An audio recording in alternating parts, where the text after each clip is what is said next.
Mungu. Juzi nilikuja kwenye mkutano wa baba, akaniombea.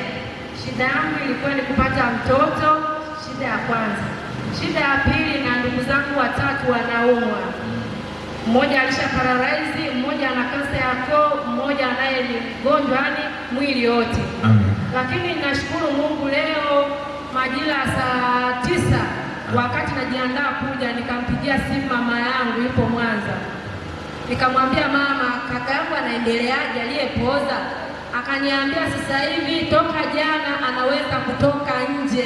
Anatembea. Yesu mmoja Bwana makofi. Jesus. Ushuhuda mwingine wa pili. Hiyo siku nilipoombewa na baba, nilifika nyumbani. Ilikuwa ni majira ya saa 3 usiku, tumemaliza chakula cha usiku na mume wangu. Mara ghafla nikaanza kusikia dalili za kutapika. Yaani Mungu ametenda maajabu mpaka dakika hii, namshukuru Mungu. Amen. Yes.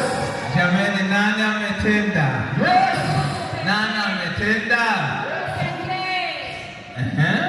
Jamani, naombeni. Unawaelezaje watu sasa? Nawaeleza kwamba Yesu anatenda. Ukisikiliza na ukamtii, hakika Mungu anatenda. Msemo wa mchungaji, tufuate maelekezo. Amen. Mungu awabariki sana. Sinai naipenda sana, sitoisaliti. Amen. Mungu akubariki sana.